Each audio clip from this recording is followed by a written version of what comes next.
안녕하세요. 9월 18일 금요일 아침입니다. 말씀과 함께 새롭게 여는 소망의 아침을 시작하겠습니다. 조시 맥도웰은 메시아가 오실 것을 묘사한 수백 개의 성경 예언을 예수 그리스도만이 정확하게 이루셨다라고 말합니다. 오늘 마가복음 14장 12절로 21절까지 말씀을 본문으로 해서 말씀을 묵상하며 은혜를 나누려고 합니다. 주님, 제가 그입니다 라고 하는 주제입니다. 예수님은 제자들을 성내로 보내 예비된 다락방 6월절 음식을 준비하게 하십니다. 그리고 12제자와 함께 잡수실 때 그들 중 한 사람이 예수님을 팔 것이라 하십니다. 인자는 성경에 기록된 대로 가지만 그를 파는 사람은 화를 당할 것이니 차라리 태어나지 않는 게 좋을 뻔했다가도 말씀하십니다. 주님 가까이 있다는 것만으로 저절로 구원받을 믿음이 생기지는 않습니다. 너희 중에 한 사람 곧 나와 함께 먹는 자가 나를 팔리라 라고 주님이 말씀하십니다. 주님의 이 한마디에 6월절 만찬 분위기는 싸늘해졌을 것입니다. 그들은 모두 주님과 함께 6월절 만찬을 즐기며 음식을 먹고 있었습니다. 예수님의 그 한마디로 12명 모두가 용의자가 되었습니다. 요한은 그때의 상황을 이렇게 묘사했습니다. 제자들이 서로 보며 누구에게 대하여 말씀하시는지 의심하더라.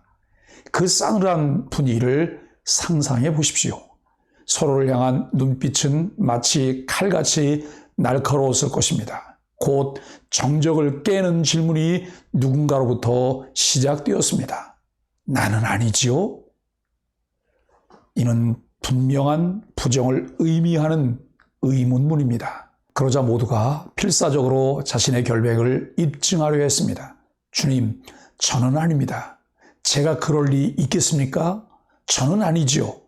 마태는 주님을 팔았던 가롯 유다마저 동일한 질문으로 자신의 결백을 주장했다고 증언합니다. 만약 주님이 그 자리에서 유다의 복면을 벗기셨다면 어떤 일이 벌어졌을까요? 악한 유다 덕에 나머지 제자들은 스스로 의롭게 여기며 묘한 안도감을 가졌을 것입니다. 또한 동시에 그를 향해 분노 가득한 비난을 쏟아냈을 것입니다.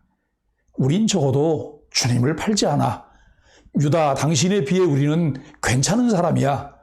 그러나 우리는 알고 있습니다. 그들 역시 주님을 배반한 자들입니다. 결정적인 순간을 마주했을 때 그들은 주님을 버리고 도망갔습니다.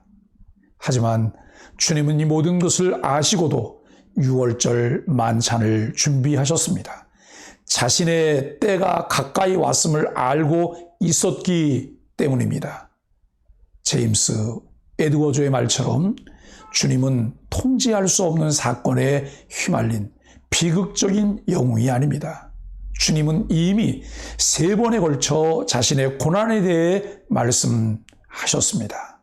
마가복음 8장 31절과 9장 31절 또 10장 31절로 34절입니다. 그리고 반드시 그 일이 일어날 것이라 강조하셨습니다.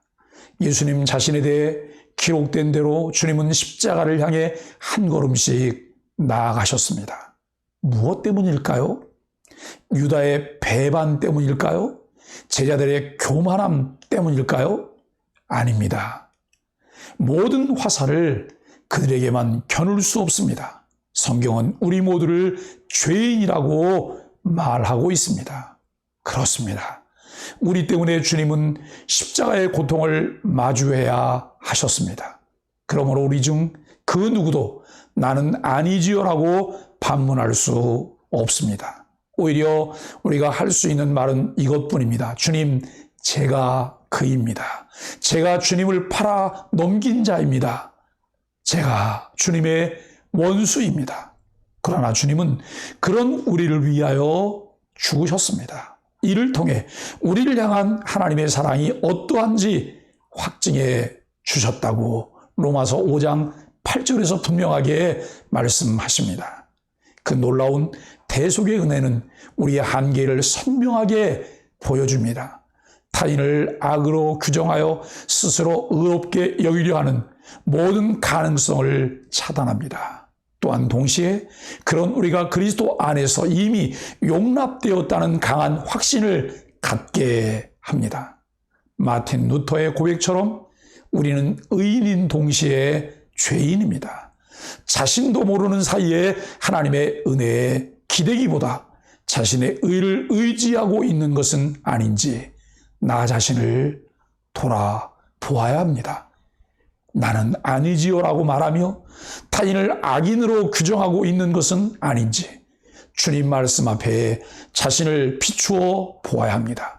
예수님은 유다가 하려는 일의 결과를 미리 말씀하시며 사랑으로 마지막 고소를 하셨습니다. 이것이 하나님이 우리를 다스리시는 방식입니다. 그분의 사랑은 우리에게 호소하고 또한 경고합니다. 문제는 우리가 그 사랑의 호소를 일축하고 경고의 음성을 무시한다는 것입니다. 하나님의 말씀을 거부하는 것에 대한 책임이 전적으로 우리 자신에게, 나 자신에게 있음을 기억하며 말씀에 집중하고 민감하게 반응해야 합니다. 기독교만큼 순종을 많이 말하는 곳이 없을 것입니다. 그런데 그 순종은 강압적이거나 굴욕적인 불종을 말하지 않습니다. 하나님의 아들 예수 그리스도께서 하나님의 뜻에 능동적으로 순종하셨듯이 하나님의 은혜를 깨닫는 사람들이 기쁨으로 능동적 순종을 하게 된다는 것입니다. 이런 순종은 주님 뜻을 온전히 이루는 통로입니다.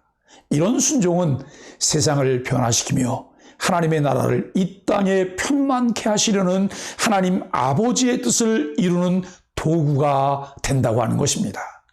능동적으로 이루어지는 온전한 순종은 어떤 상황에서도 하나님의 뜻을 좇는 것입니다.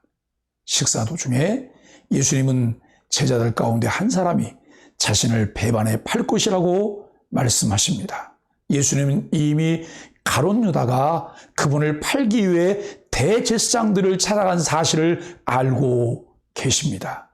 그러나 인자는 기록된 대로 가야 하기에 가룟 유다가 행하는 죄악의 심각성을 일깨우시고는 그에 대한 모든 판단은 하나님께 맡기십니다.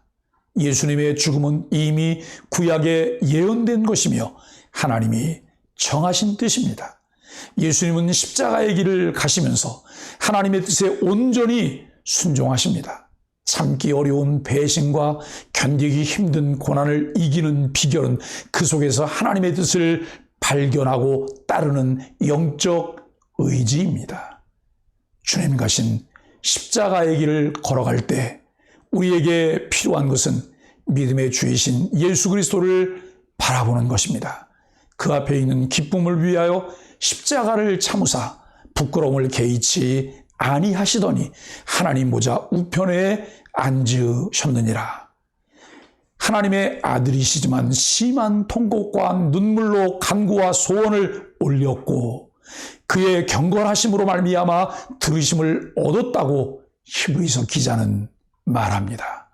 베푸신 은혜 안에 머물며 끝까지 신앙의 경주를 믿음으로 하고 하나님의 영광이 되며 세상의 이웃이 되어 하나님의 뜻을 이루는 신실한 하나님의 자녀들이 되기를 주님의 이름으로 간절히 축복합니다.